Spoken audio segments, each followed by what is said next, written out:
በሲዳማ ባህል ውስጥ እድሜና ማህበራዊ ማዕረግን መሰረት ያደረጉ ባህላዊ ጭፈራዎች፣ ጫወታዎችና ክንዋኔዎች ስለሚኖራቸው ይነገራል። ከነዚህም መካከል አንዱ የኛው ጭፈራ ነው። ፋሮ ይባላል።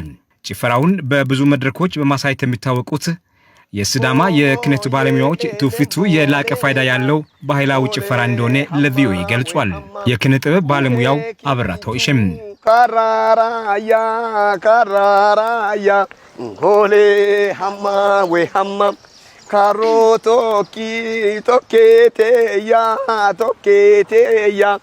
ሆሌ ሐማ ወይ ሐማ ሜሲቱ ሞፋያራያ ሌምቦሌና ሆሌ ሐማ ወይ ሀካዲ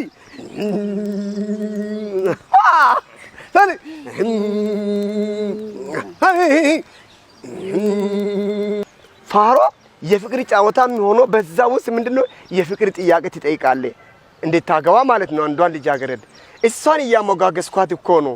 በብዙ ሴቶች ዘንድ ቀድሞ ማፍቀርን መግለጽ የተለመደ እንዳልሆነ ይነገራል።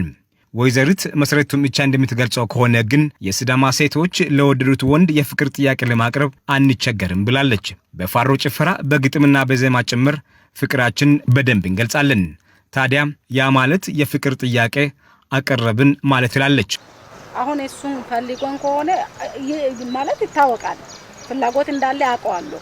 ሌላ ፋሮ ሊረግጠኝ ወይ ከኔ ጋራ ሊጫወት ስመጣ ራሴን አልፈቅድም። ከሱ ጋራ ብቻ ነው ሄጄ ገፍትሬ አውጥቻት ጓደኛዬም ብትሆን ምንም ብትሆን አልሰማትም። ገፍትሬ አውጥቼ ከሱ ጋራ እጫወታለሁ። በሲዳማ ክልላዊ መንግስት የባህልና ቱሪዝም ቢሮም የባህል የታሪክና የቅርስ ጥናት ዲሬክተር አቶ ተፈራ ሌዳሞ ስለ ፋሮ ምንነት ይናገራሉ። ፋሮ ያላገቡ ወንዶችና ያላገቡ ሴቶች የሚጫወቱት ጨዋታ ነው። ይህንን የሚጫወቱት በተለያየ ጊዜ ነው የሚጫወቱት። ድግስ ሲኖር፣ ፊቼ ጨምበላላ ሲኖር፣ በዓላት ሲኖሩ እነዚህ ተባብረው ወጥተው በአንድ ላይ የሚጫወቱት ጨዋታ ነው። ዲሬክተሩ የፋሮን ታሪካዊ አመጣጥ ስልተ ምቱና እንቅስቃሴውን መነሻ በማድረግ በፍቅር የወደቁ እርግቦች ከሚያሳዩት ጨዋታ ጋር አገናኝተው ይገልጻሉ። ሌምቦሌ ይላሉ። አሁን ሌምቦሌ ማለት እርግቧ እንደማለት ነው። ከዛ የመጣ እንደሆነ ነው ታሪክም የሚያወሳውና ይህንን ጨዋታ ነው ፍቅራቸውን የሚገልጹበት። አቶ ተፈራ ፋሮ ለአቅመ አዳምና ሔዋን የደረሱ የሲዳማ ወጣቶች የትዳር አጋርን የሚያጩበትና ወደ ሌላ ምዕራፍ ለመሸጋገር ዝግጁነታቸውን የሚያረጋግጡበት ባህላዊ ትውፊት ነው ሲሉ ተናግሯል። ህፃናት አይጫወቱም። ከዛ ጀምሮ በዛ ተጫጭተው በዛው ተፋቅሮ ከተጋቡ በኋላ ያቆማሉ።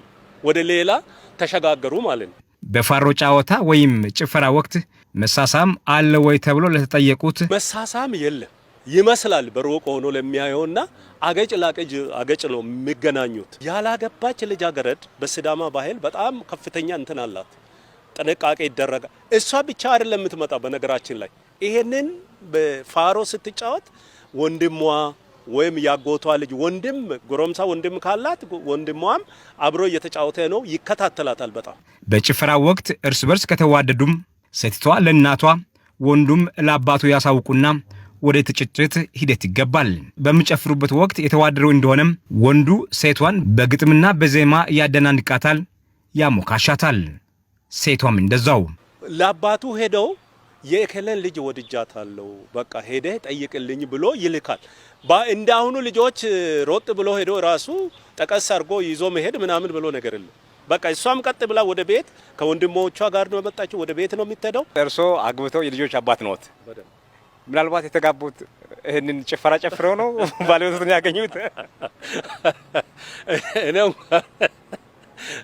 ይሄ ከባድ ጥያቄ ነው። በእርግጥ እኔ ያው ጨፍሬ ሳይሆን በሆነ አጋጣሚ ነው ያገኘኋት። በዛ ነው የተጋባነውና በእርግጥ ባህሉ እንደዛ ነው። ባህሉ ይሄ ነው። እኔ በዚህ ባንጋባም እኛ አባቴና እናቴ የተጋቡት በዛ ነው። የጭፈራ ክዋኔው የራሱ የሆነ ያለባበስ ስርዓት አለው ብሏል የባህል የታሪክና የቅርስ ጥናት ባለሙያም አቶ ተፈራም። ያላገባች ልጃገረድ የምትለይበት ጎዳዮ ትሰራለች። ጎዳዮ የሚባለው እዚህ ቁንጮ አይነት ትሰራለች። እዚህ ከፊት ለፊት ደግሞ ጌጣጌጦች አሉ፣ እሱን እንትን ታደርጋለች። ጸጉሯን ደግሞ ወደ ኋላ በክር ትሰራለች። በዛው ላይ ደግሞ የምትቀባባቸው ነገሮች በስመ አብ ይሄ የፈረንሳይ ሽቶ ከምንለው በላይ የሚያውደውን ነው የምትቀባው። በፀጉሯ ላይ ቅቤ ከቅቤ ጋር አቀላቅሎ ሽታ እንዳይኖር አገር በቀል የተቀመመ ቅመም አለ ራሱ። ክልከላ የሌለበት ይኸው የፋሮ ጭፈራ ከጊዜ ወደ ጊዜ እየደበዘዘ እንደመጣ ይነገራል። የባህላዊ እሴቱን ማህበራዊ ፋይዳ በመገንዘብ ቀጣይነት እንዲኖረው ዘንድ ከወዲሁ ተገቢው ትኩረት ሊቸረውና ሊጠበቅ እንደሚገባው ባለሙያው ይመክራሉ። ለአሜሪካ ድምፅ ራዲዮ ዮናታን ዘብዲዮስ ሐዋሳም